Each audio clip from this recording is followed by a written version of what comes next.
وأشهد أن محمدا عبده ورسوله ولقد قال الله تعالى في القرآن العظيم يا أيها الذين آمنوا اتقوا الله حق تقاته ولا تموتن إلا وأنتم مسلمون وبعد وبشرح لي صدري ويسر لي أمري واحلل عقدة من لساني يفقهوا قولي اللهم انفعنا بما علمتنا وعلمنا ما ينفعنا وزدنا علما اللهم إنا نسألك علما نافعا ورزقا طيبا وعملا متقبلا اللهم إنا نسألك علما نافعا ورزقا واسعا وشفاء من كل داء اللهم إنا نعوذ بك من زوال نعمتك وفجأة نقمتك وتحول عافيتك وجميع سخطك اللهم اجعلنا من الذين صاموا رمضان إيمانا واحتسابا اللهم اجعلنا من الذين قاموا رمضان إيمانا واحتسابا Ikhwani wa akhwati fid din, a'azani wa a'azakum Allah.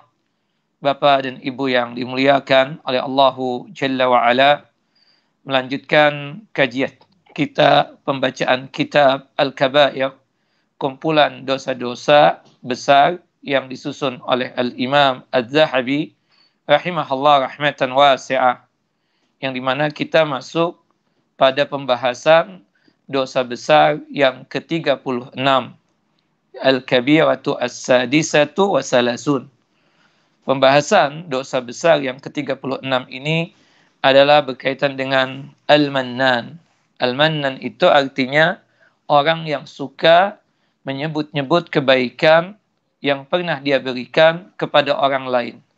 Apa yang dia berikan berkaitan dengan bantuan, apa yang dia berikan kepada orang lain berkaitan dengan kebajikan atau kebaikan, dia suka sebut-sebut.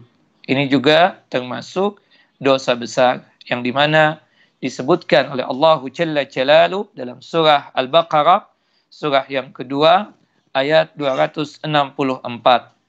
Allah Jalla wa Ala mengatakan, Ya ayyuhalladzina amanu la tubtilu sadaqatikum bil manni wal adha kalladhi yunfiqu ma lahu ria'an nas wa la yu'minu billahi wal yawmil akhir famathaluhu kamathali safwanin alaihi turabun fa asabahu wabilun fatarakahu salda la yaqdiruna ala syai'in mimma kasabu wallahu la yahdil qaumal kafirin.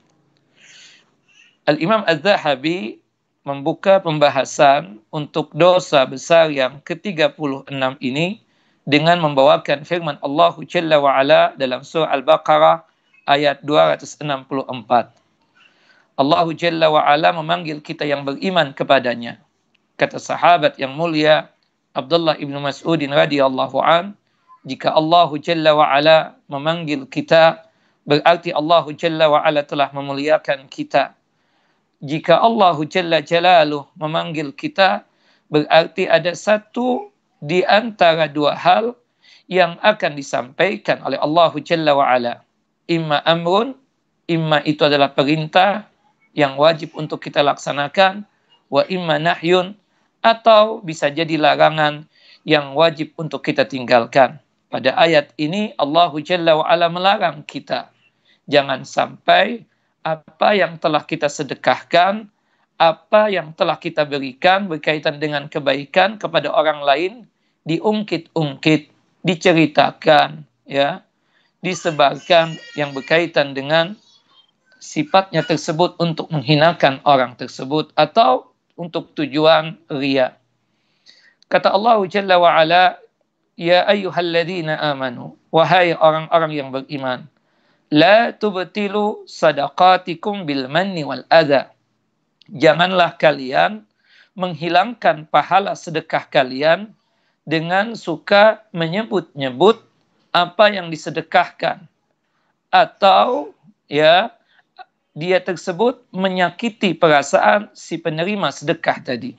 Kan ada di antara manusia tersebut, ya, Allah Jalla wa Ala menyindir pada ayat ini, ada orang yang bersedekahnya tersebut tidak lain ya, itu suka menyebut-nyebut apa yang telah dia berikan kepada orang lain tersebut.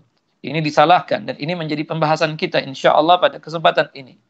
Tapi ada orang yang memberikan sedekah kepada orang lain sambil menyakiti hati orang yang kita sedekahi tadi. Atau orang yang kita berikan kebaikan tadi itu, kita sakiti hatinya. Ini pun dilarang oleh Allahu Jalla Jalaluh. Nah, pada ayat ini, Allahu Jalla Jalaluh mengumpamakan orang-orang yang membelanjakan hartanya, ya, di jalan Allahu Jalla Jalaluh. Pada ayat sebelumnya, ayat 260, ayat 262 dan 263, Allah menceritakan tentang orang-orang yang bersedekah betul-betul di jalan Allah dan karena Allah Jalla wa'ala. Allah memberikan perumpamaannya. Pada ayat ini pun juga Allah Jalla wa'ala memberikan perumpamaan bagi orang-orang yang suka membatalkan atau menghilangkan pahala sedekahnya. Disebutkan oleh para ulama ketika menafsirkan ayat ini, kata mereka, di dalam ayat ini Allah Ta'ala memberitahukan, menginfokan kepada kita semua bahwa pahala sedekah itu bisa hilang dikarenakan tindakan seorang yang bersedekah tersebut menyebut-nyebut atau mengungkit-ungkit sedekah yang dia berikan kepada orang lain tersebut. Atau pahala sedekah dia tersebut hilang dikarenakan dia tersebut menyakiti hati orang yang dia sedekahin tadi itu. Menyakiti si penerima sedekah tersebut. Maka dari ayat ini menjelaskan pahala sedekah itu akan terhapuskan karena kesalahan berupa tindakan suka menyebut-nyebut pemberian, suka mengungkit-ungkit pemberian, ya, dan suka menyakiti hati si penerima sedekah. Kemudian Allah Jalla wa'ala mengatakan orang yang seperti itu dipermisalkan oleh Allah Jalla wa'ala seperti orang yang bersedekah dengan hartanya dalam kondisi riya. Riya itu show off, pamer, yang dimana dia tersebut bersedekah bukan untuk tujuan Allah Jalla wa'ala. Makanya Allah mengatakan, kalladzi yunfiqu malahu ria'an nas wa la yu'minu billahi wal yawmil akhir. Ya, janganlah kalian tersebut menghapuskan pahala sedekah kalian dengan menyebut-nyebut pemberian atau menyakiti hati penerima sedekah sebagaimana terhapusnya pahala sedekah yang dikerjakan oleh orang yang bersedekahnya dalam kondisi riya. Ya, dia bersedekah karena ingin pamer, ingin dipuji oleh manusia. Ya, itu terhapuskan pahala sedekahnya. Di mana dia bersedekah suka betul memperlihatkan kepada orang lain agar orang lain tersebut memujinya karena dia telah melakukan kebaikan. Di antara kebaikan yang dia lakukan itu adalah suka bersedekah. Kelihatannya seakan-akan dia tersebut mencari keridhaan Allah Ta'ala. Tapi pada kenyataannya, niat yang sebenarnya ketika dia bersedekah tersebut tidak lain agar manusia memuji dia. Atau tujuan dia agar mendapatkan pujian dari orang lain tersebut. Nah, orang yang suka mengungkit-ungkit sedekah yang dia berikan, itu disamakan oleh Allah Jalla wa'ala seperti orang yang bersedekah dalam kondisi yang riya. Itu bisa membatalkan pahala dari sedekahnya tersebut. Allah mempermisalkan, فَمَثَلُ كَمَثَلِ Safwan. Ya, mereka orang yang suka bersedekah dengan riya atau suka mengungkit-ungkit sedekahnya tersebut, dikatakan oleh Al-Imam Ad-Dhahhak, ya, ketika menjelaskan kata-kata Safwan, ya, itu dikatakan oleh beliau itu jamak. Ada juga yang mengatakan bahwasannya itu mufrad, ya. Kalau Al-Imam Ad-Dhahhak mengatakan Safwanun, itu artinya jamak dari kata Safwanatun, ya. Di antara ulama mengatakan bahwasanya kata Safwan itu, ya, adalah mufrad tunggal yang artinya adalah batu yang licin. Subhanallah, kenapa Allah Jalla wa'ala mempermisalkan orang yang suka mengungkit-ungkit sedekahnya, orang yang suka bersikap ria, ya, itu seperti batu yang licin, yang di atasnya ada pasir, kemudian turun hujan. Ketika turun hujan, tidak tersisa lagi itu pasirnya, tidak tersedia tidak ada lagi pasirnya. Makanya kata Allah Jalla wa Ala, "Famasaluhu kamasali safwanin alaihi turabun fa asabahu wabilun fatarakahu salda."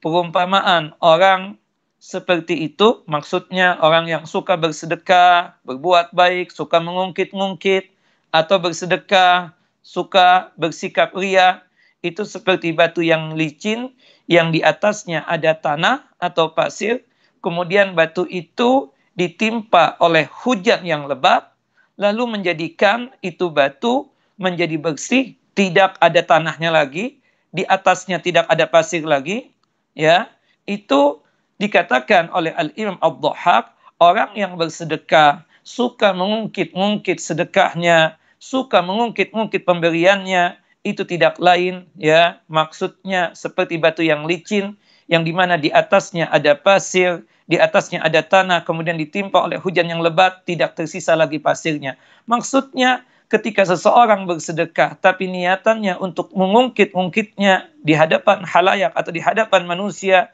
tidak ada pahalanya, sama saja dia tersebut membatalkan pahala daripada sedekahnya. Nah, kemudian Allah mengatakan la yaqdiruna ala syai'in mimma kasabu. Demikianlah, ya, orang-orang yang suka bersedekah tadi dalam kondisi suka mengungkit-ungkit atau suka ria, dikatakan oleh Allahu Jalla Jalaluh, apa yang mereka usahakan dari apa yang mereka sedekahkan tersebut, ya, tapi kemudian salah niat, entah ria, entah suka mengungkit-ungkit, maka mereka tersebut tidak dapat menguasai sesuatu pun dari apa yang mereka usahakan tadi berkaitan dengan sedekahnya. Ya, wallahu la yahdi qaumal kafirin. Kemudian Allah Jalla wa Ala di ujungnya, Allah tidak memberikan petunjuk kepada orang-orang yang kafir.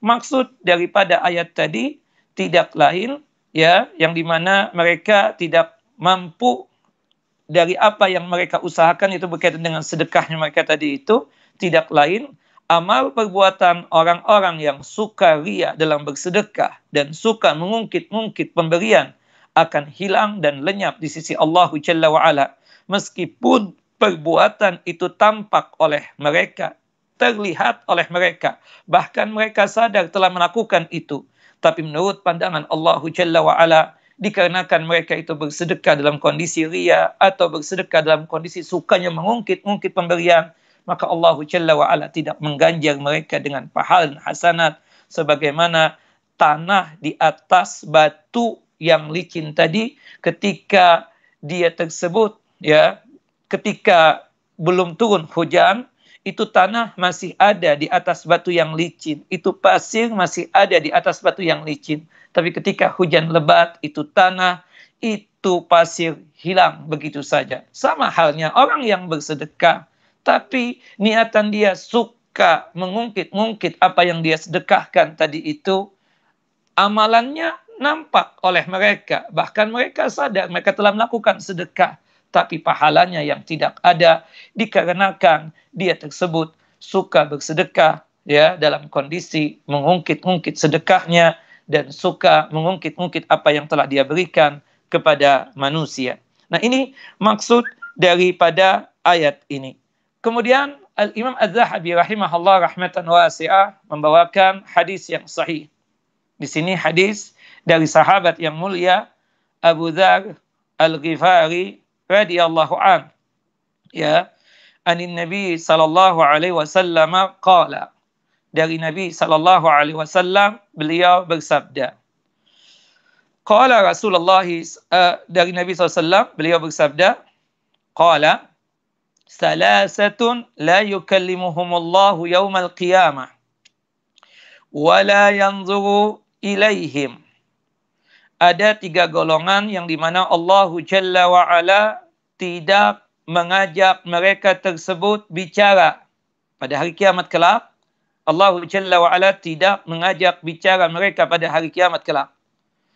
Wala yanzuru ilaihim. Ketiga golongan tersebut tidak dilihat oleh Allah Jalla wa Ala. Wala yuzakkihim. Dan mereka tersebut tidaklah disucikan oleh Allah Jalla wa Ala. Walahum adzabun alim. Dan dipastikan ketiga golongan tersebut mendapatkan azab yang pedih. Ya, dalam hadis ini ya ada berupa ancaman yang diberikan untuk tiga golongan. Ya, ancaman yang pertama tidak diajak bicara oleh Allah Jalla wa Ala. Yang kedua tidak dilihat oleh Allah Jalla wa Ala. Yang ketiga tidak disucikan oleh Allah Jalla wa Ala. Yang keempat dipastikan ketiga golongan tersebut mendapatkan azab yang pedih. Kemudian disebutkan di dalam hadis ini qala faqara'a Rasul sallam salasa mirarin. Kata Abu Dzar Al-Ghifari, Rasulullah mengulang-ulang ini, salasatun la yukallimuhumullahu yawmal qiyamah wa la yanzuru ilaihim wa la yuzakkihim wa lahum adzabun alim. Ya, ada tiga golongan yang tidak diajak bicara oleh Allah Jalla wa Ala pada hari kiamat, tidak dilihat oleh Allah Jalla wa Ala, tidak disucikan oleh Allah Jalla wa Ala, dan mereka itu mendapatkan azab yang pedih. Ini ucapan diulangi oleh Nabi kita Muhammad SAW sebanyak 3 kali. Ya. Qala Abu Dzar. Abu Dzar kemudian berkomentar, khabu wa khasiru. Sungguh celaka dan merugi orang tersebut. Sungguh celaka dan merugi tiga golongan tadi itu. Manhum ya Rasulullah. Kemudian Abu Dzar Al-Ghifari bertanya kepada Nabi SAW, siapa tiga golongan yang tidak diajak bicara oleh Allah Jalla wa Ala? Siapa tiga golongan yang tidak dilihat oleh Allah Jalla wa Ala? Siapa tiga golongan yang tidak disucikan oleh Allah Jalla wa Ala? Siapa tiga golongan yang mendapatkan azab yang pedih ya Rasulullah? Qala Rasulullah sallallahu alaihi wasallam, Rasulullah kemudian menjawab, yang pertama al-musbilu, seorang laki-laki yang suka menjulurkan pakaiannya, entah itu celana, gamis, ya, atau sarung, hingga menutupi mata kakinya. Kata-kata isbal itu irsal atau ikha, yang artinya adalah menjulurkan pakaian. Dan ini khusus hukum untuk laki-laki. Ketika kita sebagai laki-laki, ciri khas pakaian muslim laki-laki itu tidak isbal. Sarungnya tidak boleh menjulur ke bawah hingga menutupi mata kaki. Gamis yang dia pakai tidak boleh menjulur ke bawah hingga menutupi mata kaki. Celana yang dia pakai tidak boleh menjulur ke bawah hingga menutupi mata kaki. Ya. Hendaknya diangkat di atas mata kaki atau paling tidak seimbang, sama, sejajar dengan mata kakinya. Tidak boleh menutupin mata kaki. Itu yang disebut dengan isbal. Nah, ini hukum khusus untuk kita yang laki-laki, bukan perempuan. Kalau perempuan tidak mengenal masalah isbal ini. Bahkan ya diceritakan di dalam hadis yang sahih bahwasannya untuk wanita tersebut hendaknya pakaiannya tersebut ya harus dijulurkan hingga dilebihkan ya 1 kilan atau sejengkal itu. Tapi ini hukum khusus untuk laki-laki. Haramnya isbal dalam masalah berpakaian, menutupin mata kaki, itu khusus untuk kita yang laki-laki. Nah, yang kedua yang menjadi pembahasan kita pada kesempatan kali ini dalam masalah dosa besar yang ke-36, yaitu wal mannan.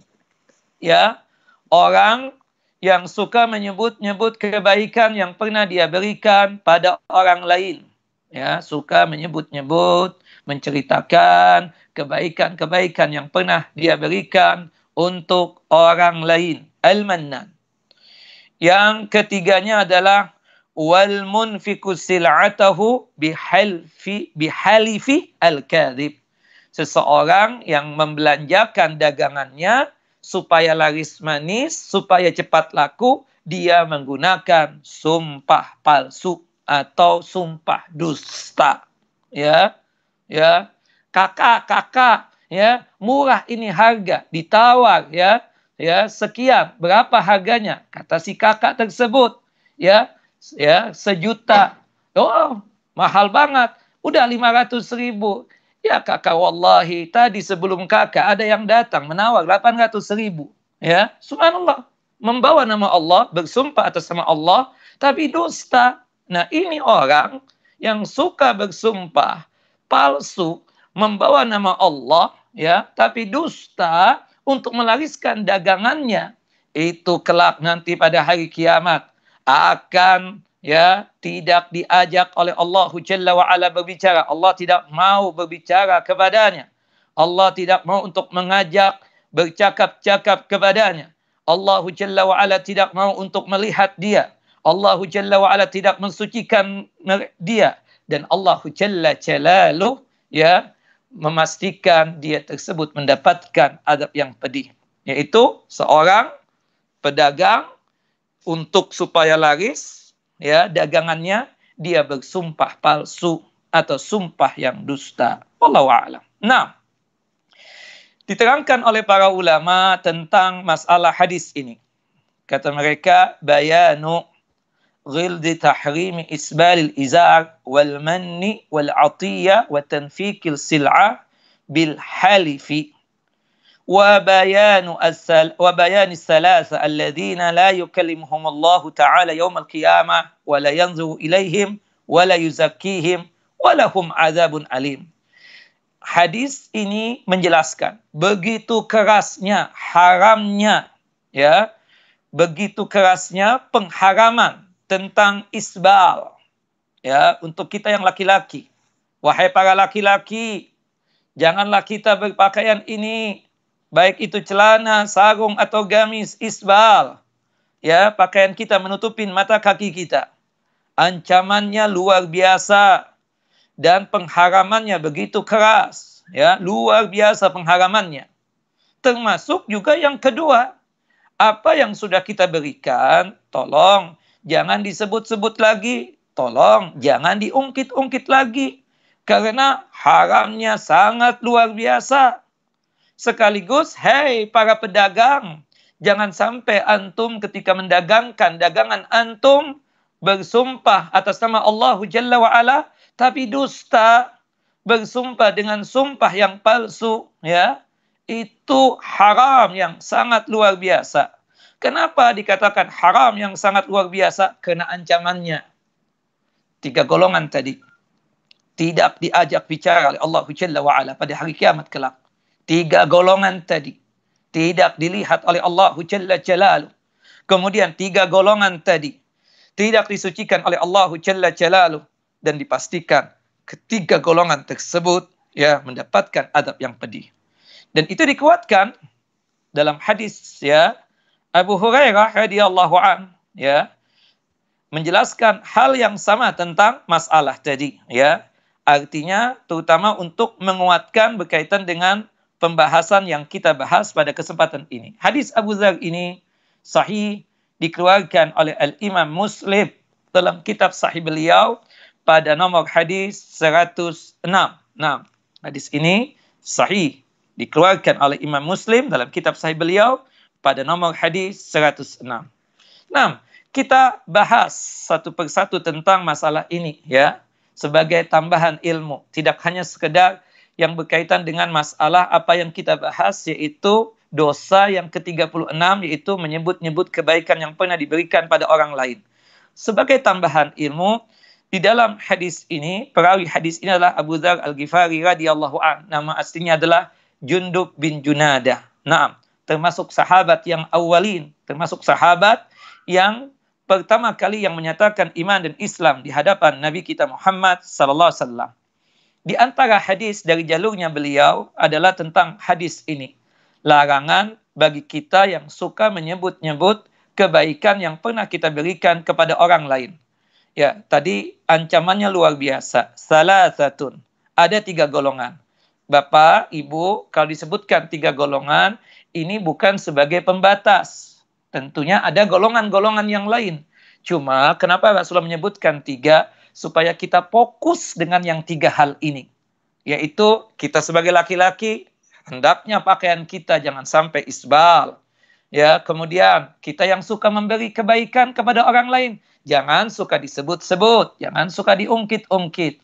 Kemudian kita yang sebagai pedagang, tolong jangan sampai untuk melaris-maniskan dagangan kita, kita bersumpah palsu, membawa-bawa nama Allah, tapi dusta. Nah, banyak sekali hadis-hadis yang menjelaskan tentang golongan-golongan yang tidak diajak bicara oleh Allah, tidak dilihat oleh Allah, tidak disucikan oleh Allah Jalla wa'ala, dan pastinya mendapatkan adab yang pedih. Tidak hanya sebatas 3 golongan ini, tapi banyak golongan-golongan yang lain yang disebutkan oleh Nabi kita Muhammad sallallahu alaihi wasallam. Di antara golongan-golongan yang tidak diajak bicara oleh Allah, tidak dilihat oleh Allah, kemudian tidak disucikan oleh Allah, dan dipastikan mendapatkan adab yang pedih adalah 3 golongan ini. Yaitu al-musbil, seorang laki-laki yang pakaiannya itu isbal, kemudian ya seseorang yang suka bersedekah, suka memberikan kebaikan kepada orang lain, tapi kebaikannya, sedekahnya suka disebut-sebut, suka diungkit-ungkit. Hati-hati, mereka tersebut tidak diajak bicara oleh Allah, tidak dilihat oleh Allah, dan tidak disucikan oleh Allah, dan dipastikan mendapatkan adab yang pedih. Termasuk pedagang yang suka membawa nama Allah Jalla wa'ala, tapi dusta untuk melaris-maniskan dagangannya. Nah, disebutkan sabda Nabi SAW, la yukallimuhumullahu yaumal qiyamah. Ketiga golongan tersebut tidak diajak bicara oleh Allah Jalla wa'ala pada hari kiamat. Dikatakan oleh para ulama, jumhurul mufassirina ala annahum la yukallimuhum kalaman yanfa'uhum wa yasurruhum wa yaghdha' bihi anhum. Maksud ucapan Nabi SAW, mereka tidak diajak bicara oleh Allah Jalla wa'ala pada hari kiamat, ini tidak lain pembicaraan-pembicaraan yang membuat mereka mendapatkan manfaat, atau ucapan-ucapan yang membuat mereka itu menjadi senang, atau ucapan-ucapan yang menunjukkan bahwasanya Allah Jalla wa'ala ridha kepada mereka. Ya, bukan berarti tidak ada pembicaraan sama sekali. Allah Jalla Jalaluh berbicara kepada seluruh makhluknya, hatta yang kafir. Ya kan? Tetapi yang dimaksudkan di sini tidak lain adalah pembicaraan atau ucapan-ucapan yang menjadikan mereka itu ya bermanfaat, ucapan-ucapan yang bermanfaat, atau ucapan-ucapan yang membuat mereka senang, atau ucapan-ucapan yang menunjukkan bahwasanya Allah ridha dengan mereka. Itu tidak dilakukan oleh Allah Jalla Jalaluh, ya. Allah tidak berbicara ucapan yang bermanfaat buat mereka. Allah tidak berbicara kepada mereka ucapan yang menyenangkan buat mereka. Allah Jalla wa'ala tidaklah berbicara pembicaraan yang menunjukkan Allah ridha kepada mereka. Itu maksudnya. Itu maksudnya. Nah, kenapa? Dikatakan oleh para ulama, wa hunaka aqwalun ukhra. Ya, dan banyak lagi ucapan atau pendapat yang lain. Hadza asahhaha wallahu a'lam. Ini yang paling benar. Jadi yang dimaksudkan bahwasanya Allah tidak mengajak mereka bicara adalah pembicaraan yang membuat mereka bermanfaat, membuat mereka senang, dan menunjukkan itu ucapan Allah ridha kepada mereka. Itu tidak dilakukan oleh Allah Jalla wa'ala untuk 3 golongan ini. Kenapa? Li'anna Allah Azza wa Jalla yukallimu ahlan nar wa hum fin nar. Karena kita tahu Allah itu salah satu sifatnya ya berbicara. Salah satunya juga pada hari kiamat Allah Jalla Jalaluh berbicara kepada penduduk neraka. Yang dimana mereka tersebut sudah dipastikan masuk neraka. Lakinnahu kalamun laysa ala sabil ridha. Ya, lakinnahu kalamun laysa ala sabil ridha. Tapi ucapan atau kalam yang diberikan oleh Allah Jalla wa'ala bukan dalam rangka untuk meridhai mereka. Ya, seperti yang Allah Jalla wa'ala ya sebutkan dalam surah Al-Mu'minun ayat 108, Allah berbicara kepada penduduk neraka, ya. Ya, qala ikhsa'u fiha wa la ya tukallimun. Ya, wa la tukallimun. Bahwasanya nih, sekarang kalian rasakan kerugian kalian tersebut. Ya, apa yang kalian lakukan dulu di dunia, sekarang kalian rasakan akibatnya itu. Kalian tidak bisa lagi untuk berbicara ini, berbicara itu kepada Allah Jalla Jalaluh. Nah, di situ menunjukkan bahwasannya Allah berbicara, ya. Allah Jalla Jalaluh salah satu sifatnya adalah berbicara, dan pembicaraan Allah sesuai dengan kebesaran dan keagungan Allahu Jalla Jalaluh. Jadi sekali lagi, maksud Allahu Jalla wa'ala tidak mengajak mereka berbicara, tidak lain Allah tidak memberikan percakapan atau pembicaraan yang membuat mereka tersebut bermanfaat atau menyenangkan mereka atau menunjukkan ucapan yang Allahu Jalla wa'ala ridha kepada mereka. Nah, wallahu a'lam. Kemudian selanjutnya, wala yanzuru ilaihim. Allahu Jalla wa'ala tidak melihat ketiga golongan tersebut. Maksudnya di sini la yanzuru ilaihim nazaran khasan. Allah tidak melihat kepada mereka yang sifatnya tersebut melihat mereka secara khusus. Kita kan kalau di dunia ini ada teman kita atau ada yang kita kenal, kalau misalnya melihat kita, dia itu memperhatikan kita itu secara serius. Ya, betul-betul perhatian mereka secara khusus. Ya. Dikarenakan kita ini temannya kita ini temannya dia, seperti itu. Nah, pada nanti hari kiamat, Allahu Jalla Jalaluh kita katakan melihat, dan melihatnya Allahu Jalla wa'ala sesuai dengan kebesaran dan keagungan Allahu Jalla Jalaluh. Maksud Allahu Jalla wa'ala tidak melihat mereka tersebut adalah Allah tidak memandang mereka, yaitu dengan pandangan rahmat, pandangan kasih sayang, dan pandangan kelemah lembutan. Karena secara umum, Allahu Jalla wa'ala melihat terhadap segala sesuatu tersebut. Termasuk apa yang terjadi pada hari kiamat. Dan pandangan Allahu Jalla wa'ala sesuai dengan kebesaran dan keagungan Allahu Jalla Jalaluh. Artinya Allahu Jalla wa'ala tidaklah memberikan pandangan yang di dalamnya ada rasa kasih sayang dan ada kelembutan untuk ketiga golongan ini. Subhanallah. Kalau kita melihat ada seseorang yang suka minta-minta atau pengemis lah. Kita melihat mereka, dari mata timbullah di hati kita ini ada rasa syafaqah, kasihan. Ya Allah, Bun, kasihan si fulan, ya Allah. Ana lihat dia perlu dibantu. Nah, itu kan artinya kita ini melihat ada seseorang yang memang perlu dikasihani. Kasihannya kita itu karena kita melihat keadaan dia tersebut. Nah, untuk tiga golongan, kita katakan, subhanallah, ini maksudnya Allah tidak melihat mereka itu, bukan berarti kita katakan, yang disebut dengan tidak melihat sama sekali, tidak. Secara umum Allahu Jalla Jalaluh melihat seluruh makhluknya, termasuk kepada tiga golongan ini. Tapi yang dimaksudkan di sini melihatnya Allah, pandangannya Allah adalah pandangan kasih sayang dan pandangan kelembutan. Maksudnya ketiga golongan ini tidak mendapatkan pandangan kelembutan dari Allahu Jalla Jalaluh dan juga pandangan kasih sayang. Tidak dikasihani oleh Allahu Jalla wa'ala. Salah satunya adalah Al-Mannan, orang yang suka menyebut-nyebut kebaikan yang pernah dia berikan kepada orang lain. Kemudian, disebutkan, wala yuzakkihim, Allah tidak mensucikan mereka. La yutahhiruhum minad danas, Allah tidak mensucikan mereka dari kotoran dosa yang mereka lakukan. Wala yusni alaihim khairan. Maksudnya di sini, Allahu Jalla wa'ala tidaklah memuji-muji mereka dikenakan kebaikan yang mereka lakukan. Dikarenakan mereka itu ada keburukan, Allah tidak memuji mereka. Subhanallah, tazkiyah. Tazkiyah itu kan artinya mensucikan. Gimana Ustaz? Menurut Ustaz, ini laki-laki orang baik atau tidak? Karena dia tersebut datang ke ana, melamar putri ana. Bagaimana tazkiyahnya Ustaz? Nah, tazkiyah itu kan artinya mensucikan. Oh, Masya Allah. Setahu saya, wallahu a'lam, Bapak, Ibu, ini laki-laki baik.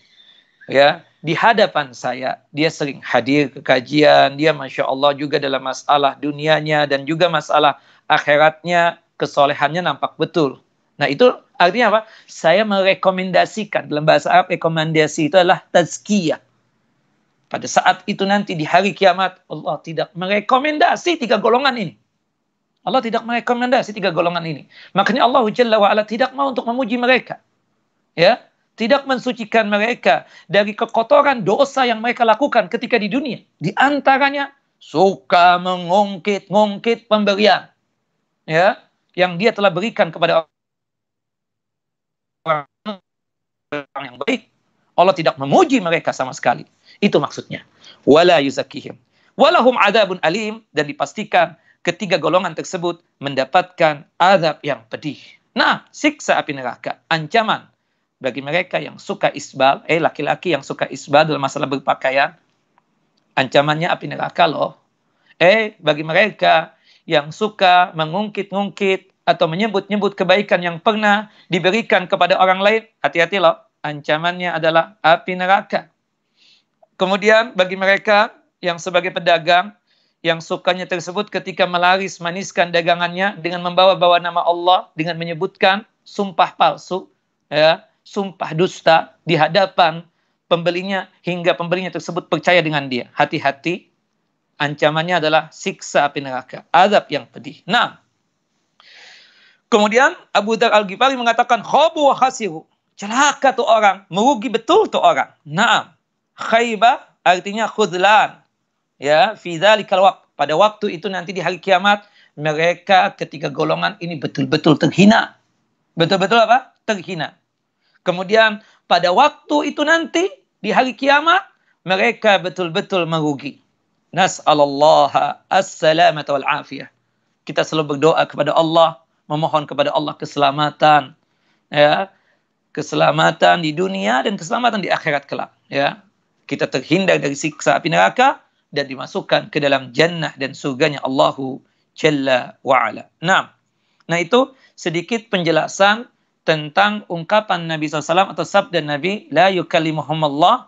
Artinya, maksudnya Allahu Jalla wa'ala tidak mengajak bicara mereka, artinya pembicaraan yang membuat mereka bermanfaat, pembicaraan yang menyenangkan mereka, atau pembicaraan yang menunjukkan Allah ridha kepada mereka. Pembicaraan ini tidak Allah lakukan untuk ketiga golongan tadi itu.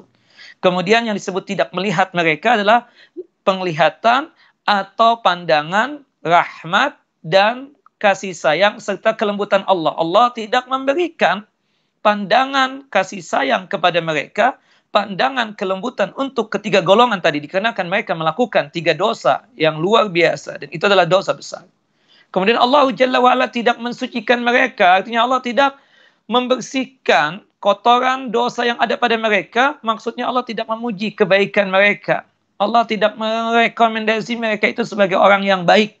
Nah, kemudian dipastikan ketiga golongan tersebut mendapatkan azab yang pedih. Nah, ini kita lihat dari dari hadis itu tadi, ada ilmu yang bisa kita dapatkan, sebagaimana keyakinan kita ahlu sunnah wal jamaah, bahwasanya Allahu Jalla wa'ala tersebut salah satu sifatnya adalah kalam, berbicara, dan Allah berbicara sesuai dengan kebesaran dan keagungan Allahu Jalla wa'ala. Makanya Al-Quran tersebut adalah kalam Allah, ya, bukan makhluk, ya. Al-Quran itu adalah kalam Allah, firman Allahu Jalla wa'ala, dan ini adalah sifat dzatiyah fi'liyah. Allahu Jalla wa'ala berbicara dan terus berbicara sesuai dengan keinginan Allahu Jalla wa'ala. Nah, kemudian banyak sekali tentang masalah itu, nanti bisa ditanyakan kepada Ustadz yang membahas masalah akidah, ya, khususnya ketika berbicara tentang asma dan sifat, tentang masalah sifat al-kalam ini. Yang jelas Allah berbicara sesuai dengan kebesaran dan keagungan Allahu Jalla Jalaluh. Nah, itu dikuatkan dalam Al-Quran dan hadis Nabi Sallallahu Alaihi Wasallam. Saya sedikit ingin membahas tentang masalah isbal. Yang jelas, sekali lagi, isbal itu terlarang bagi kita yang laki-laki, bukan untuk wanita. Arti isbal itu artinya al-irkha wal-irsal, artinya membiarkan dan menjulurkan hingga pakaian menutup mata kaki. Yaitu maksudnya pakaian dari atas ke bawah. Pakaian dari atas ke bawah, bukan bawah ke atas. Ya. Pakaian dari atas ke bawah seperti gamis, seperti celana, seperti sarung, dari atas ke bawah. Nah, itu terlarang kita sebagai laki-laki, pakaian gamis kita, sarung kita, celana kita menutupin mata kaki. Adapun dari bawah ke atas, seperti kaos kaki, sepatu, ya, menutupin mata kaki kita, tidak mengapa yang demikian. Itu bukan isbal namanya. Isbal itu menjulurkan pakaian ke bawah hingga ke tanah, hingga menutupin mata kaki dia, ya. Jadi pakaian dari atas ke bawah, bukan dari bawah ke atas. Termasuk juga pakaian yang tidak menyatu dengan kita, seperti selimut.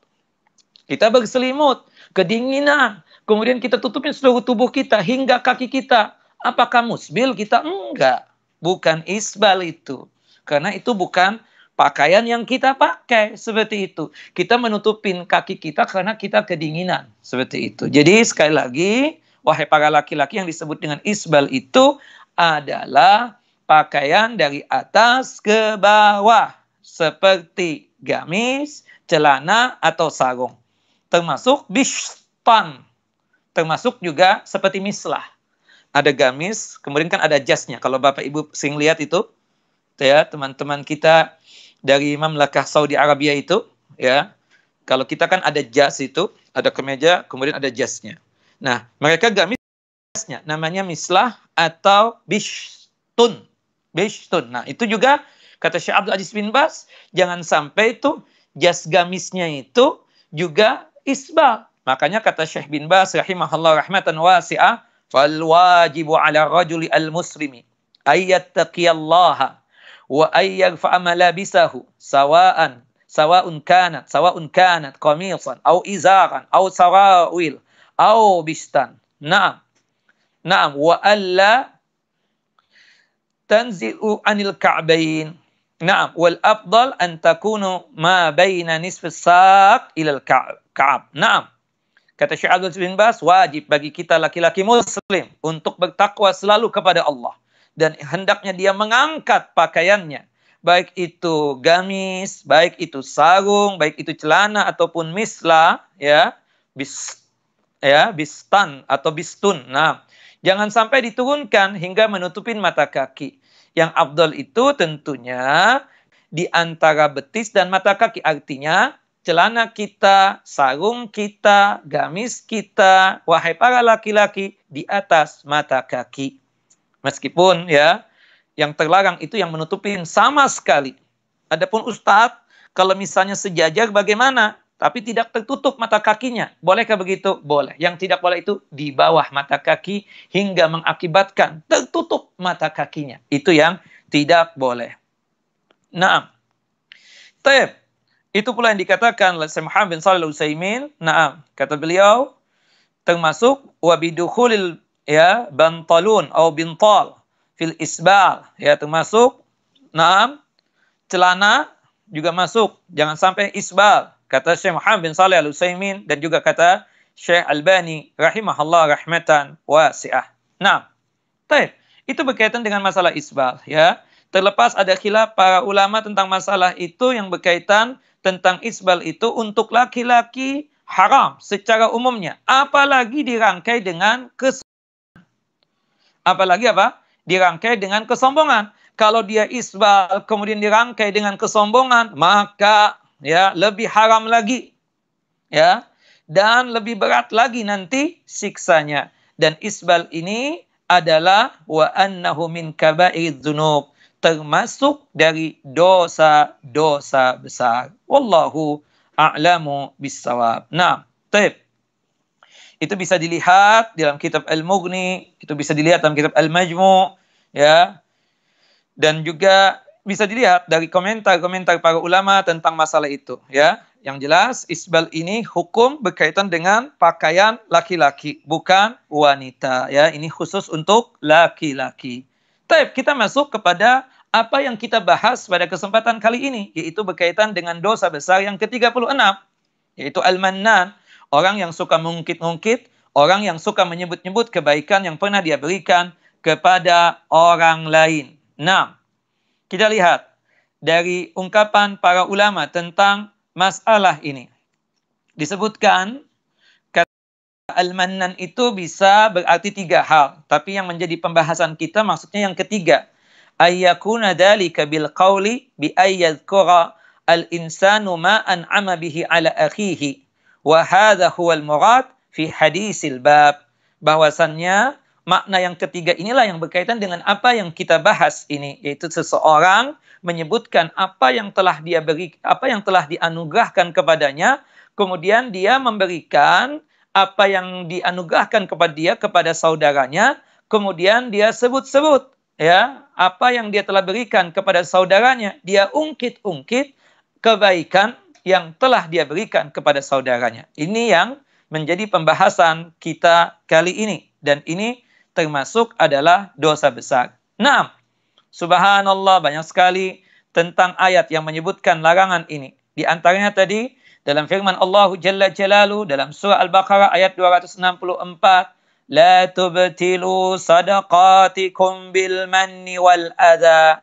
Janganlah kalian tersebut menghilangkan pahala sedekah kalian dengan suka menyebut-nyebutkan sedekah tersebut, suka mengungkit-ungkit itu sedekah, suka menyebut-nyebut kebaikan yang pernah diberikan kepada orang lain. Dalam surah Al-Mudaththir ayat yang ke-6 Allah juga menyebutkan, wala tamnun tastakthir. Jangan suka menyebut apa yang telah diberikan kepada orang lain.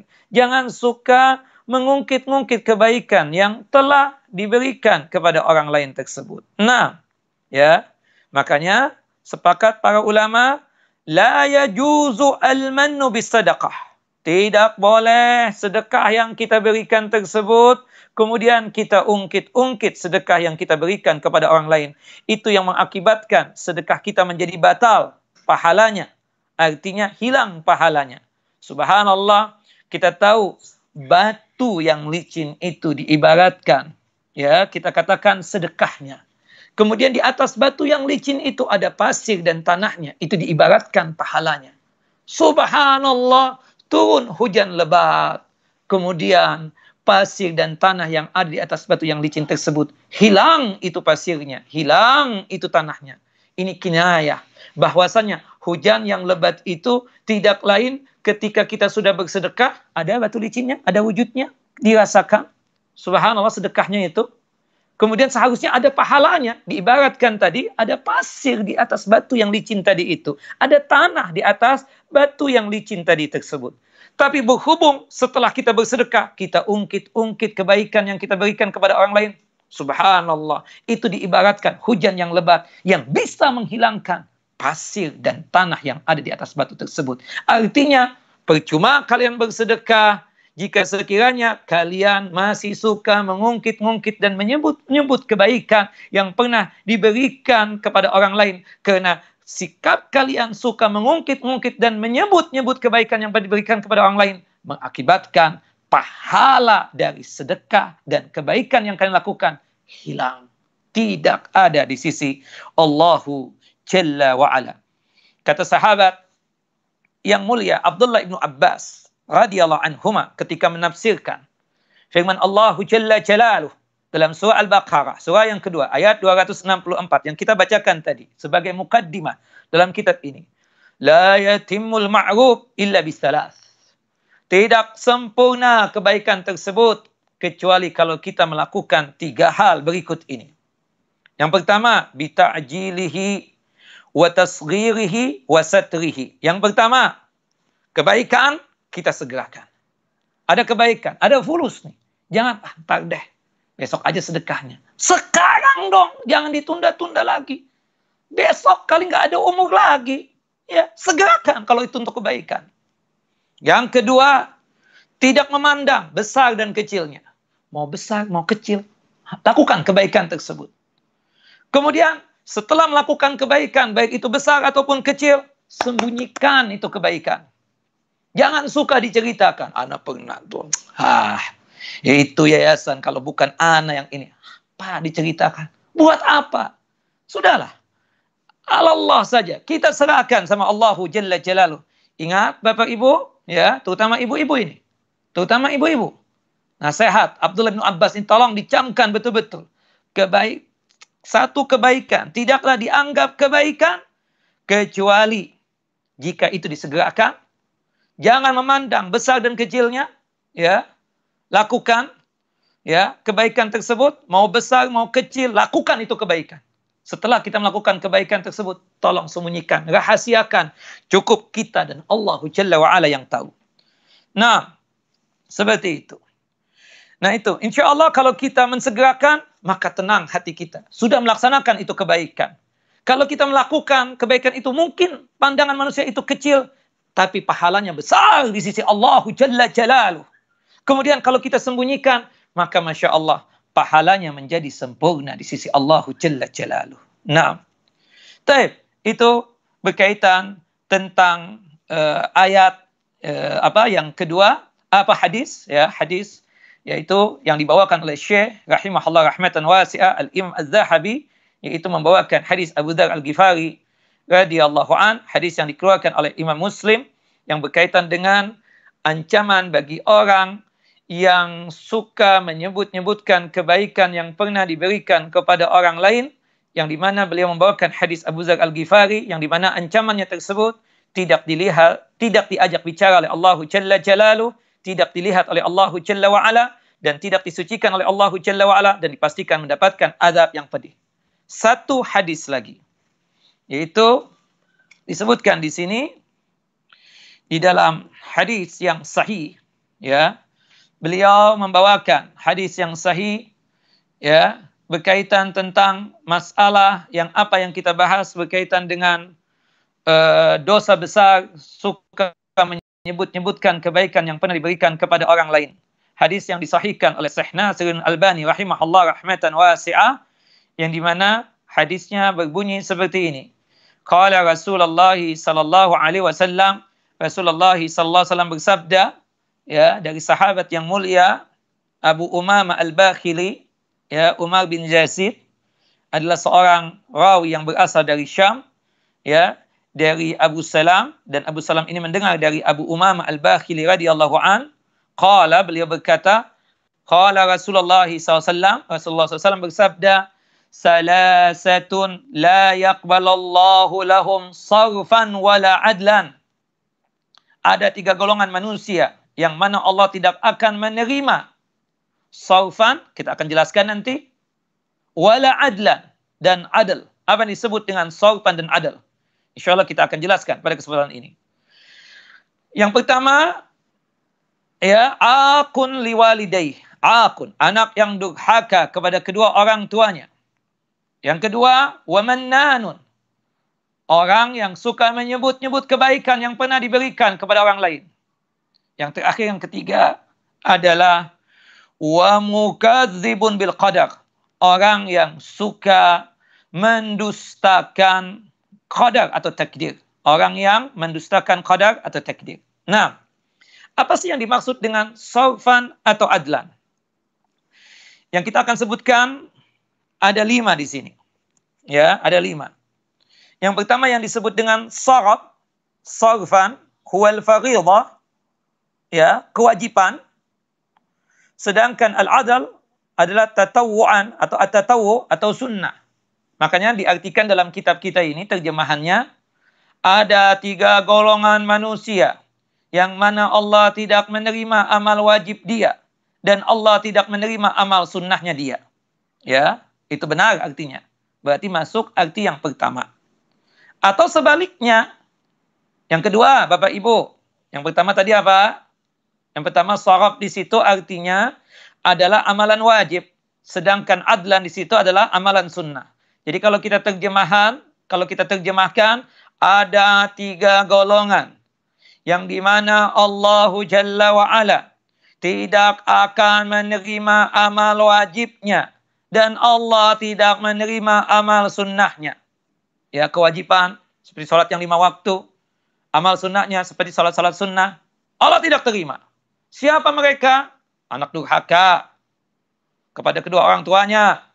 Allah tidak menerima amal wajibnya dan Allah tidak menerima amal sunnahnya. Yang kedua, menan, ya, orang yang suka mengungkit-ungkit dan menyebut-nyebut kebaikan yang pernah dia berikan kepada orang lain. Amal wajibnya dan amal sunnahnya tidak diterima oleh Allah Jalla Jalaluh. Kemudian orang yang suka mendustakan takdir, amal wajibnya dan amal sunnahnya tidak diterima oleh Allah Jalla wa'ala. Ini yang pertama.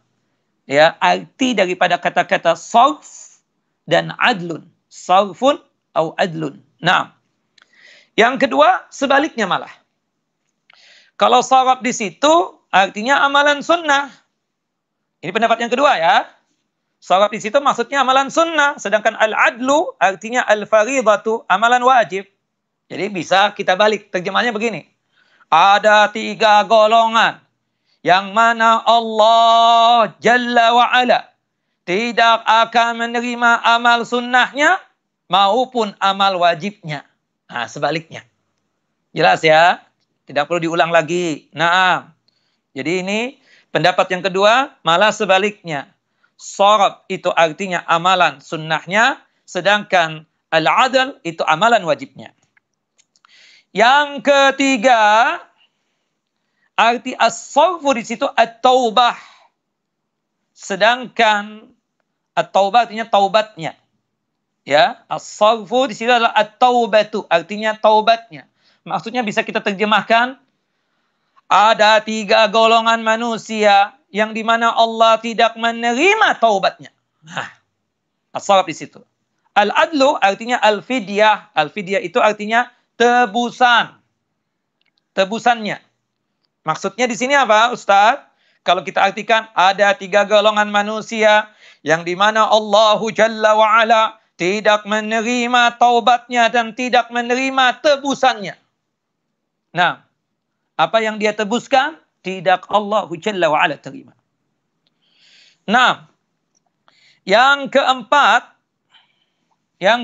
arti daripada as-sarfu di situ adalah al-iktisab. Al-iktisab itu amal usahanya. Amal usahanya. Sedangkan al-adlu itu artinya sama, yaitu adalah tebusan. Jadi kalau kita terjemahkan, ada 3 golongan manusia yang mana Allah tidaklah menerima hasil usahanya atau amal usahanya dan juga tidak menerima tebusannya. Itu yang keempat. Yang kelima, yang terakhir, as-sarfu al-waznu, timbangan, sedangkan al-adlu itu adalah al-qail, takaran. Nah, maksudnya di sini Allahu Jalla wa Ala tidaklah menerima ya timbangan kebaikannya dan tidaklah menerima takaran kebaikannya. Wallahu a'lam. Nah, ini arti daripada as-sarfu dan adlu. Nah, pada kitab kita ini, tepatnya pada halaman 105, diartikan oleh penterjemahnya sebagai berikut. Ada 3 golongan manusia yang mana Allah tidak akan menerima amal wajibnya dan maupun amalan sunnahnya. Di antara 3 golongan yang Allahu Jalla wa'ala tidak menerima amal wajibnya dan amal sunnahnya adalah al-mannan. Orang yang suka mengungkit-ungkit ya atau menyebut-nyebut kebaikan yang pernah dia berikan kepada orang lain. Dan ini termasuk apa? Dosa besar. Ini termasuk dosa besar ya. Termasuk dosa besar yang dikabarkan oleh Nabi kita Muhammad sallallahu alaihi wasallam. Nah, kalau sudah bahasa yang digunakan ya tidak diterima amal wajibnya, tidak diterima amal sunnahnya, menunjukkan orang yang suka mengungkit-ungkit, orang yang suka ya menyebut-nyebut ya kebaikan yang dia telah berikan kepada orang lain tersebut ya, menunjukkan bahwasannya itu al-mannan, orang yang suka menyebut-nyebut kebaikan yang pernah dia berikan kepada orang lain, menunjukkan adalah kabiratun min kaba'iriz dzunub, termasuk dosa besar di antara dosa-dosa besar yang ada. Baik, sudah 1 jam. Selesai kita dari dosa besar yang ke-36 ini. Bapak Ibu enak tidak puasa, cuma dengar doang sambil ngantuk-ngantuk. Nah, seperti itu. Kesian yang ngomong 1 jam ini. Jadi supaya stabil lagi ini, ya, kita buka season yang kedua, yaitu tanya jawab. Wallahu a'lam. Nah, silakan Bapak Ibu ada pertanyaan.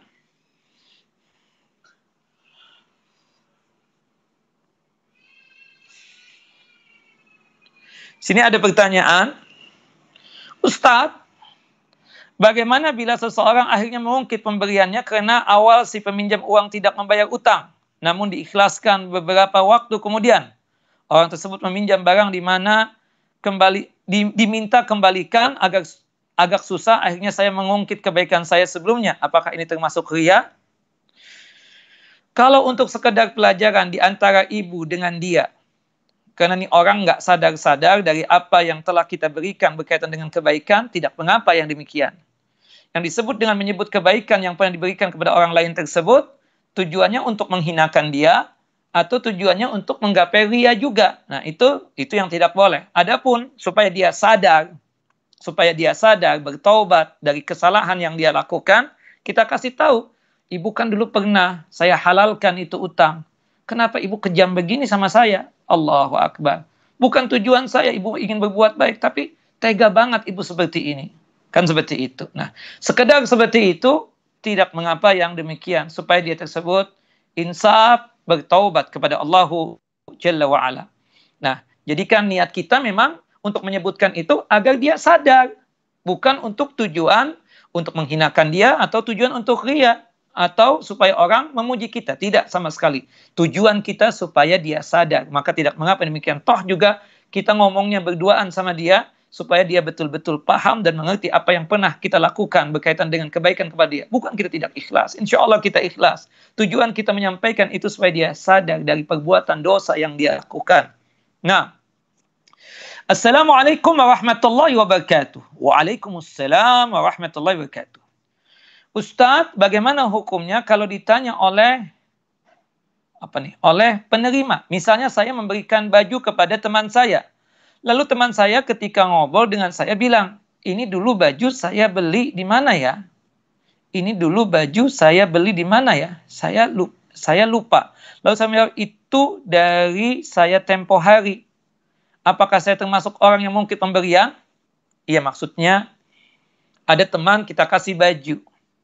Subhanallah, dia pakai, mungkin dia lupa. Dia cerita, ini baju, subhanallah, dulu beli di mana? Saya ingin beli lagi nih baju yang sama seperti ini. Ya, kalau maksudnya tujuannya ingin menanyakan, ingin menjelaskan baju itu dibeli di tempat ini, maka tidak mengapa yang demikian. Atau ibu berbuat baik lagi kepada dia. Oh, jeng, atau kakak, atau tante, atau siapalah kita sebut, ya, kamu pingin baju itu lagi. Sudah, aku saja yang akan beri nanti. Ya, seperti itu. Nah, kalau tujuannya cuma sekedar info, menghabarkan, tidak mengapa yang demikian, seperti itu. Seperti misalnya, ibu ditanya oleh suami, dikasih nih sedekah ya, kasihkan sama orang. Sudah ibu sedekahkan, suami nanya dong, anti, kamu sedekah kepada siapa ya? Ya, kepada ini. Oh ya, pantas. Nah, kita nggak menyebutkan. Bisa jadi kita melakukan itu, kita katakan, dalam rangka karena Allah Jalla wa'ala, berhubung suami nanya, kemana tuh fulusnya, kemana? Disedekahkan kepada siapa? Oh, kita ini. Oh, bagus dong, kata suami. Ya, seperti itu. Kita dapat pujian dari suami bahkan, seperti itu. Nah, itu bukan mengungkit-ungkit kebaikan, seperti itu. Wallahu a'lam. Tab yang ketiga, Assalamualaikum warahmatullahi wabarakatuh. Ustadz, apakah pelaku pembatal keislaman diwajibkan mandi besar seperti orang kafir yang masuk Islam, dan mandinya apakah diwajibkan menggunakan daun bidara? Begini ya, memang disunnahkan bagi orang kafir ketika masuk Islam untuk mandi, sebagaimana mandi janabah. Atau kalau tidak bisa mandi janabah, mandi besar itu, karena itu kan hukumnya sunnah, bukan wajib. Sama halnya dengan kita yang muslim. Kita dapat hadas besar. Untuk melakukan mandi yang 9 tahapan, sesuai dengan apa yang disebutkan di dalam hadis Ibunda Aisyah dan hadis Ibunda Maimunah, itu hukumnya sunnah. Adapun kalau sekiranya kita mendapatkan hadas besar seperti junub, kemudian kita mandi sebagaimana mandinya kita hari-hari biasa, ya, tapi niatan kita untuk membersihkan hadas besar, itu sudah terwakili. Sudah dianggap kita suci dan bersih dari hadas besar. Nah, termasuk juga ada orang kafir. Yang wajibnya, yang paling pentingnya adalah mengucapkan 2 kalimat syahadat. Asyhadu an la ilaha illallah wahdahu la syarikalah. Wa asyhadu anna Muhammadan abduhu wa rasuluh. Aku bersaksi, tidak ada Tuhan yang pantas untuk disembah kecuali Allahu Jalla wa Ala semata. Dan aku bersaksi bahwasannya Muhammad bin Abdillah adalah utusan Allah. Muslim dia. Ya, kemudian untuk mandinya hukumnya sunnah, bukan wajib. Karena ada hadis-hadis yang menjelaskan, ada sahabat-sahabat yang mengucapkan 2 kalimat syahadat tidak disebut, ya, disuruh untuk mandi oleh Nabi SAW.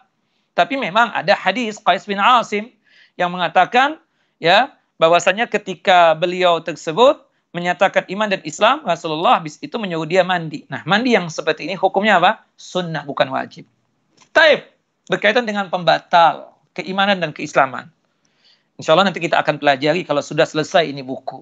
Nah, Ya, kita harus pahami dulu tentang masalah tauhidnya ini, akidahnya. Jangan sampai mudah memponis orang batal keislaman dan batal keimanan.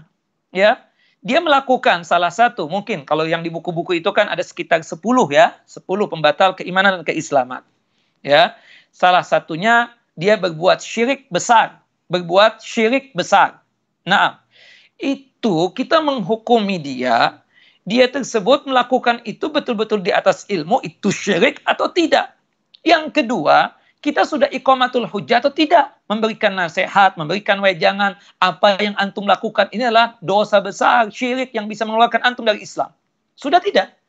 Jangan sampai ada seseorang yang memang melakukan itu dalam kondisi jahil, tahu-tahu kita hukumi secara kafir. Na'udzubillah, hati-hati ya, hati-hati. Seseorang berbuat kesyirikan belum tentu dia musyrik. Seseorang berbuat kekufuran belum tentu dia kafir. Ya, jadi menghukumi orang musyrik atau kafir tersebut betul-betul hati-hati. Nah, singkatnya ya Bapak dan Ibu, bahwasannya kalau memang dia betul-betul keluar daripada Islam, ya, kemudian kembali lagi kepada Islam, tentu mengucapkan 2 kalimat syahadat, itu wajibnya. Adapun untuk mandinya adalah sunnah. Itu singkatnya ya, artinya setelah terhukumi segala-galanya seperti itu. Kalau memang dia betul-betul pasti ya murtadnya, memang betul-betul keluar daripada Islam ini. Kan banyak orang-orang itu yang berubah agama itu. Nah, itu kan jelas, dia itu murtad, jelas banget. Adapun yang berkaitan dengan masalah ya 10 itu pembatal keislaman dan keimanan, ada yang dilakukan oleh masyarakat kita. Jangan mudah untuk memponis dia itu kafir, jangan mudah kita itu memponis dia tersebut ya murtad sampai ada kejelasan, yaitu dengan kita melakukan iqamatul hujjah dan kasyf syubhat. Nah, ini pembahasannya panjang nih, gak cukup cuma sekedar pertanyaan begini doang. Will become, insyaallah akan datang pelajaran ini insyaallah. Taib. Hati-hati ya, jangan sampai mudah mengkafirkan orang dan jangan mudah ya untuk menghukumi seseorang. Betul-betul di atas ilmu. Taib. Pertanyaan selanjutnya. Assalamualaikum. Waalaikumsalam warahmatullahi wabarakatuh. Ustadz, suami yang pendusta, penzina, munafik, tapi di mata orang banyak beliau adalah orang yang baik hati, dermawan dan beramal soleh. Gadarallah, dia mati mendadak saat acara dari kantornya. Apakah itu adab ataukah rahmat dari Allah Jalla wa'ala? Suami belum minta maaf karena sudah menzalimi ya istrinya. Taib. Kemudian bisakah saya masuk surga mempunyai suami yang seperti ini? Begini ibu ya, ini kan sudah terjadi. Suami ibu sudah meninggal dunia. Anggaplah dia itu pendusta, anggaplah dia penzina. Kemudian munafik. Munafik itu kan ada dua. Ada munafik yang sifatnya i'tiqadi, keyakinan. Ya, artinya munafik keyakinan itu adalah dia hatinya berbajukan kekufuran, sedangkan zahirnya berbajukan keislaman. Ya, itu kita katakan nifaq i'tiqadi, itu larinya kepada kekafiran. Ada munafik juga, tapi sifatnya amali, an-nifaqul amali, ya, seperti misalnya berbicara bohong, dusta, berjanji ingkar, dikasih amanat khianat, itu adalah kemunafikan, tapi sifatnya amali. Dia fasik hukum dalam Islam, tapi masih muslim. Dia itu masih muslim, dia masih muslim, ya. Kemudian penzina, itu kan dosa besar. Pelaku dosa besar, ya, pelaku dosa besar seperti zina, minum khamar dan lain sebagainya itu pelaku dosa besar, hukum dalam Islam adalah fasik, dia masih muslim. Ketika dia meninggal dunia, kita kewajiban kita melakukan sebagaimana muslim secara umumnya meninggal dunia. Dimandikan, dikafankan, disalatkan, hingga dikuburkan. Nah, termasuk juga sebagai seorang istri yang baik, maafkanlah dosa suami itu, ibu. Mungkin dia bohong sama ibu, mungkin menyakiti hati ibu. Ya, dia belum sempat Ustadz bertaubat dari itu semua. Bagaimana hukum di akhiratnya? Hukum di akhiratnya tahta masyiatillah. Di bawah kehendak Allah Jalla wa'ala. Insya'a adzabahu wa insya'a ghafaralah. Jika Allah Jalla wa'ala berkehendak, Allah bisa saja memampirkan dia ke dalam siksa api neraka. Tapi jika Allah Jalla wa'ala berkehendak, bisa saja dosanya tersebut diampuni oleh Allah Jalla wa'ala. Sikap kita sebagai orang yang hidup, bagaimanapun keadaannya ya, sudahlah ibu. Jangan sampai ibu membawa dendam. Ya, membawa dendam itu tidak boleh, haram seperti itu. Bagaimanapun itu kan suami ibu, bagaimanapun itu adalah ayah dari anak-anak ibu, maafkanlah dia, doakan dia, semoga diampuni oleh Allah Jalla Jalaluh. Mudah-mudahan terhindar dari siksa api neraka dan terhindar dari yang namanya azab kubur. Mudah-mudahan masuk surga. Dan ibu kalau misalnya berkumpul lagi, kalau misalnya suami masuk surga, ibu masuk surga, dikumpulkan lagi oleh Allah Jalla wa'ala, sifat-sifat yang jelek itu sudah tidak ada lagi. Sifat-sifat yang jelek, berdusta, berkhianat, dan lain sebagainya, sudah tidak ada lagi. Jangankan itu, kalau seorang perempuan masuk surga misalnya, tidak ada haid dan nifas. Tidak ada lagi yang namanya buang air kecil, buang air besar. Termasuk sifat-sifat yang jelek tadi, ya, suka berdusta, suka melakukan omongan-omongan fitnah, dan lain sebagainya. Sudah tidak ada lagi. Semuanya baik. Ya, subhanallah. Minta sama Allah Jalla wa'ala. Semoga Allah Jalla wa'ala mengampuni beliau. Ya, jangan menjadi pendendam. Jangan menjadi pendendam. Seperti itu. Nah, itu saja nasihat saya kepada ibu yang mengalami kezaliman ini. Mudah-mudahan kezaliman yang dilakukan oleh suami ibu ketika beliau masih hidup itu, mudah-mudahan jika ibu sabar, itu sebagai pahala buat ibu, dan mudah-mudahan sebab sabarnya ibu tersebut Allah Jalla Jalaluh menjatuhkan ridha dan rahmatnya buat ibu, hingga Allah Jalla wa'ala memasukkan ibu ke dalam jannah dan surganya tanpa ada hisab. Wallahu a'lam. Nah, Ustadz, anak-anak ana alhamdulillah membaca Al-Qur'annya banyak. Ya. Tapi masih suka main HP. Masih suka main game juga. Bagaimana mengingatkannya? Karena kalau baca Al-Qur'an, ya, tidak semangat. Tapi kalau main game, main HP, semangatnya ampun. Ya, itulah anak-anak ya. Kita batasi saja. Jangan sampai akibat main HP, akibat main game, ya, mengakibatkan dia tersebut meninggalkan kewajiban. Ya. Di HP ini kita katakan, ya, ini kan bisa manfaat dan bisa mudarat. Tentunya kita katakan. Nah, kita sebagai orang tua harus rajin-rajin untuk mengawasi anak-anak kita. Karena kalau kita larang pun sekarang dia mencari ke lain. Itu masalahnya. Dan kalau sudah mencari ke lain itu jadi masalah juga buat kita nantinya. Nah, sekarang ini kita fasilitasi. Tapi kita yang main aturan mainnya. Kita bikin peraturan. Ya, betul-betul kuat bikin aturannya itu. Ya, artinya kita kasih amanah dengan amanah yang luar biasa. Jangan sampai, ya, mama izinkan main HP ini, akibatnya kalian, wahai anak-anakku, meninggalkan kewajiban. Dipastikan kalau yang suka meninggalkan kewajiban, mama akan ambil lagi HP-nya. Tidak bakal ngasih lagi. Nah, kemudian mama kasih HP kepada kamu, wahai anakku, dimanfaatkan untuk kebaikan. Bisa download untuk yang kebaikan, seperti misalnya tentang Al-Quran juga, hadis-hadis Nabi, kemudian berkaitan dengan yang manfaat juga banyak seperti itu. Nah, makanya kita terus-menerus cek and recheck HP anak kita tersebut. Selalu ingatkan, ada batasannya. Ini enggak. Kita kasih, tapi enggak ada kontrol sama sekali. Enggak ada pengawasan sama sekali. Nah, itu masalah. Makanya enggak apa-apa kita sebagai orang tua itu bawel, enggak ada masalah. Karena kita ingin anak kita jadi baik. Jadi baik. Dan tanamkan cinta kepada Al-Quran, cinta terhadap sholat, cinta terhadap ibadah, puasa, cinta terhadap ibadah-ibadah yang lainnya. Tanamkan terus-menerus. Seperti itu. Nah, baik. Kemudian pertanyaan selanjutnya. Assalamualaikum warahmatullahi wabarakatuh. Waalaikumsalam warahmatullahi wabarakatuh. Dengan keadaan sekarang, qadarallah, kita tidak bisa salat tarawih di masjid seperti biasanya.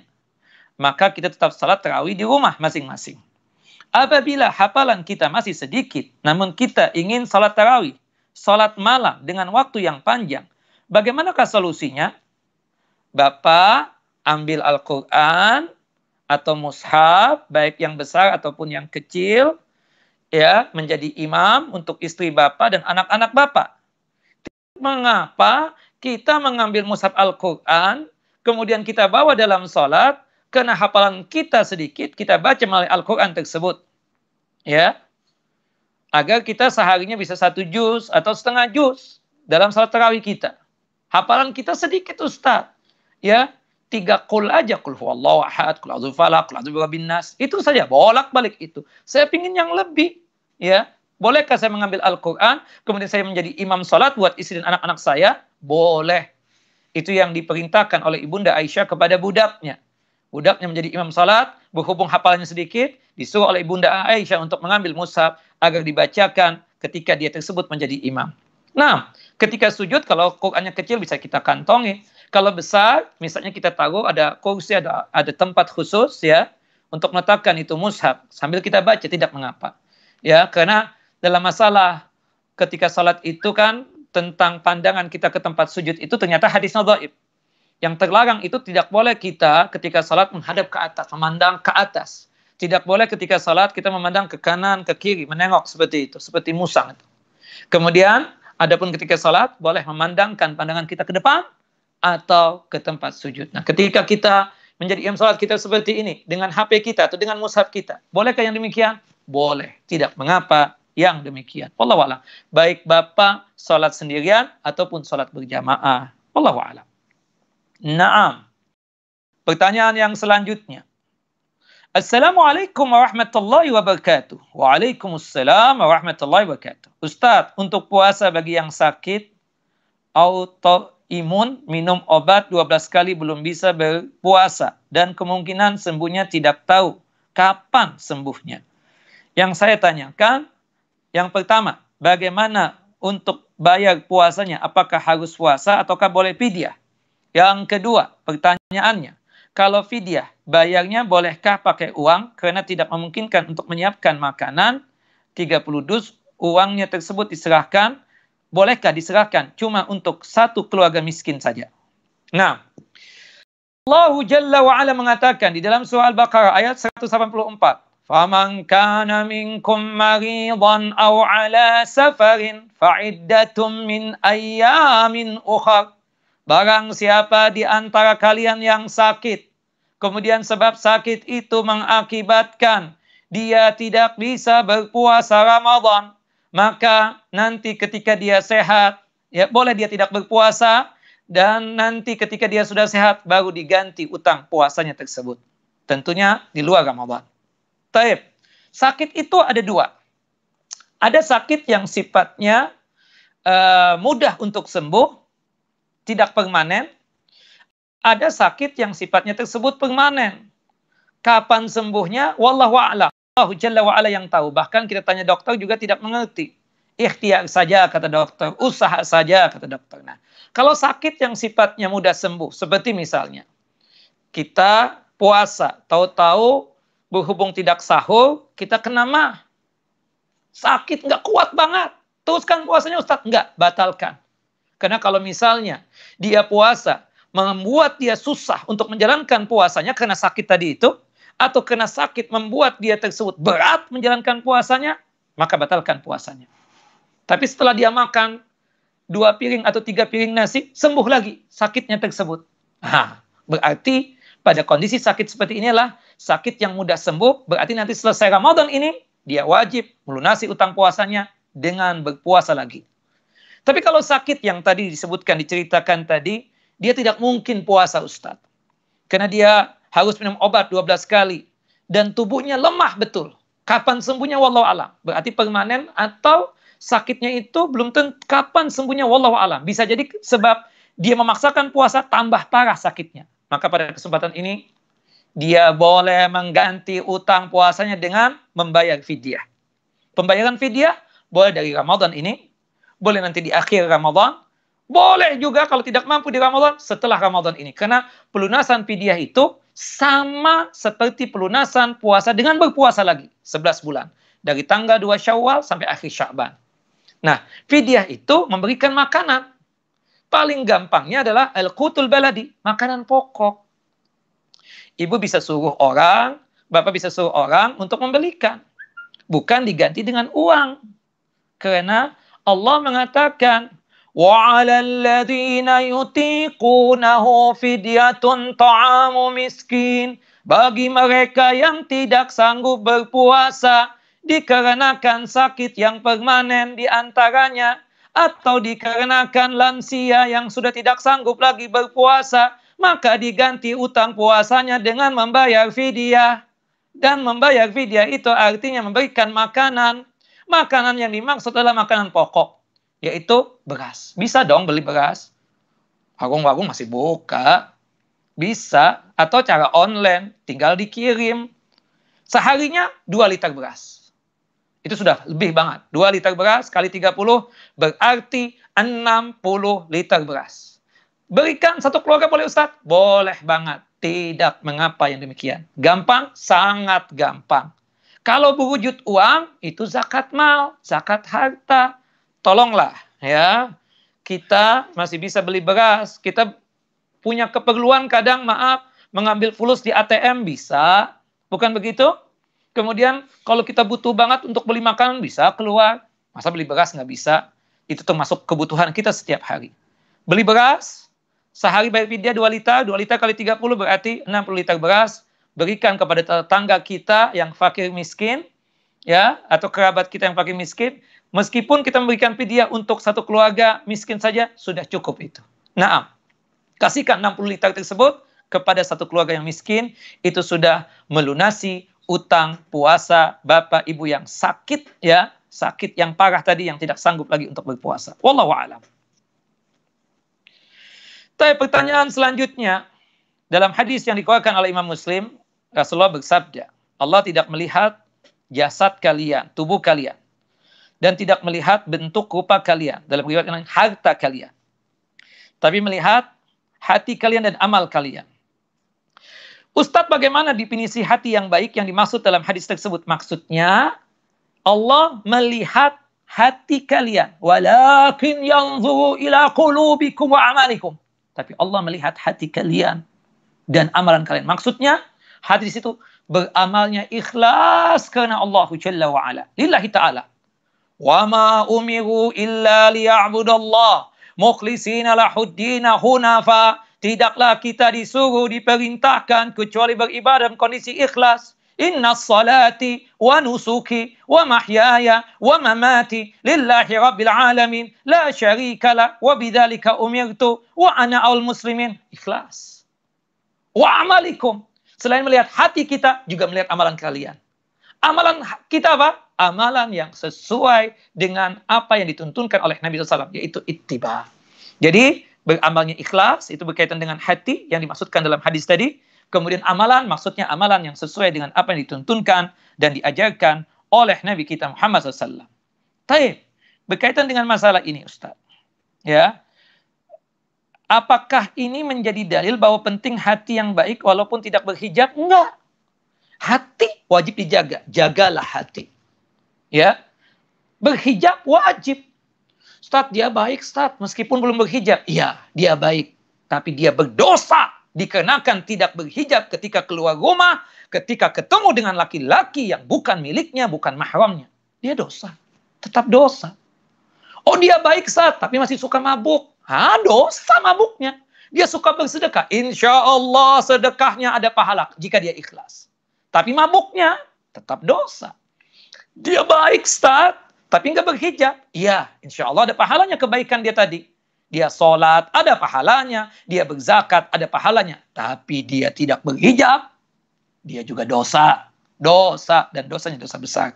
Semoga yang tidak berhijab, yang mendengarkan kajian ini, diberikan hidayah dan petunjuk oleh Allah Jalla wa'ala, hingga bisa berhijab lagi. Wallahu a'lam. Nah, taib. Kemudian selanjutnya, Ustadz, bagaimana cara membayar zakat dari toko yang ada di rumah, namun keuntungan dapat digunakan untuk keseharian, jadi tabungannya tidak mencapai, ya, sementara sudah lama buka toko di rumah. Begini Bapak Ibu, kewajiban zakat mal itu kalau sudah ada 2 syarat. Syarat yang pertama nisab. Nisab itu adalah nilai kadar jumlah yang Allah Jalla wa'ala tentukan. Ketika harta kita sudah sampai pada nilai atau jumlah yang Allah tentukan, berarti baru kita terkena wajib zakat.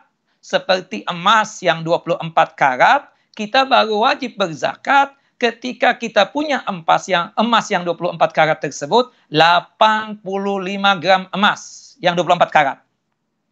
1 gram emas sekarang berapa? Anggap 600.000. Meskipun sudah naik. Saya nggak tahu lagi hitungannya, nggak cek lagi harga berapa sekarang. 600.000 yang saya tahu misalnya. 600.000 kali 85. Berarti 51 juta. Jika Bapak Ibu punya tabungan termasuk ya yang di warung tadi itu, ternyata modal plus keuntungannya 51 juta ya. Berarti ya syarat wajib sudah ada, yaitu an-nisab. Tapi tidak cukup dengan syarat nisab, harus ada syarat yang kedua, yaitu haul. Haul itu berputarnya harta yang 51 juta tadi, harta yang sampai nisab tadi, sampai 1 tahun. Sampai 1 tahun. Disebutnya apa? Haul. Karena kata Nabi SAW, la zakata fi malin hatta yahula alail haul. Tidak ada kewajiban zakat terhadap harta apapun, kecuali harta tersebut sudah sampai berumur 1 tahun. Ya, jadi namanya itu haul. Nah, jika di warung barang yang ibu jual tadi sudah ada nisabnya dan sudah ada haulnya, baru wajib zakat. Tapi kalau sekiranya belum ada nisabnya dan belum ada haulnya, berarti Bapak Ibu tidak ada kewajiban untuk berzakat mal. Wallahu a'lamu bissawab. Nah, kemudian apa kriteria calon suami menurut Islam? Nanti tanyanya sama ustadz yang memang profesinya membahas masalah keluarga. Ya, nanti ini panjang lebar nanti ya. Yang jelas ibu ada hati dulu tuh sama si fulan, ya seperti itu. Lihat kriterianya, kesolehannya, agamanya. Intinya satu, itu laki-laki punya amanah dunia dan akhirat. Nah, itu sudah. Punya amanah dunia dan akhirat. Dunianya ada amanah, akhiratnya juga ada amanah. Subhanallah. Kalau misalnya cuma amanah akhirat doang, sholatnya Masya Allah. Ya, kekajian Masya Allah. Tapi fulus nggak ada juga. Nanti berat menjalankan rumah tangga. Akhirnya melalaikan tugas dia sebagai seorang pimpinan rumah tangga. Nah, harus ada yang kedua, yaitu punya amanah dunia juga. Sebagai suami, saya wajib untuk menjalankan kewajiban saya yang dibebankan oleh Allah, yaitu memberikan nafkah. Nafkah itu tidak hanya sekedar batin, tapi juga lahiriahnya. Nah, jadi suami yang baik, laki-laki yang baik itu adalah yang punya amanah dunia dan punya amanah akhirat. Nanti untuk lebih jelasnya, tanyakan kepada ustadz yang selalu membahas masalah suami yang baik dan istri yang baik. Suami yang saleh dan suami yang saleh dan istri yang salehah. Nah, seperti itu. Nah, jangan bicara kawin dulu di bulan Ramadan ini ya. Banyak ibadah, banyak beramal saja dulu. Insya Allah minta kepada Allah Jalla wa'ala yang terbaik di sisi Allah Jalla Jalaluh. Mudah-mudahan semoga yang bertanya ini mendapatkan suami sesuai dengan apa yang dia inginkan dan punya amanah dunia dan juga punya amanah akhirat. Itu saja nasihat saya. Wallahu a'lam. Nah. Pertanyaan yang terlewat itu kepanjangan nanyanya ya, seperti curhat ini. Makanya terlewat, pendek-pendek saja pertanyaannya. Ada yang lain? Nah, saya kalau berat, kalau dicurhatin bukan bagian saya. Nanti ada memang ustadz-ustadz yang memang senang dicurhatin oleh ibu-ibu terutama. Saya nggak suka dicurhatin. Taib. Nah, silakan. Ada yang lain? Tinggal 5 menit atau 10 menit lagi. Kalau tidak ada, kita cukupkan kajian kita sampai di sini. Taib. Sudah tidak ada masuk lagi ya pertanyaan. Saya rasa sampai di sini dulu kajian kita. Ya, nggak full 2 jam ya. Pahamlah kondisi ini puasa, nggak makan, nggak minum ya. Yang dengar sih enak, cuma sekedar catat, nulis, melek sedikit, kadang sambil tiduran ya. Kesian ustadznya yang sudah keluar-keluar 1,5 jam lewat ini. Nah, saya rasa cukup sampai di sini kajian kita. Insya Allah kita lanjutkan lain kesempatan berkaitan dengan pembahasan tentang kitab Al-Kabair, kumpulan dosa-dosa besar, hasil karya Al-Imam Az-Zahabi rahimahullah rahmatan wasi'ah. Maaf lahir dan batin, semoga ini bermanfaat buat diri pribadi dan kepada Bapak dan Ibu juga.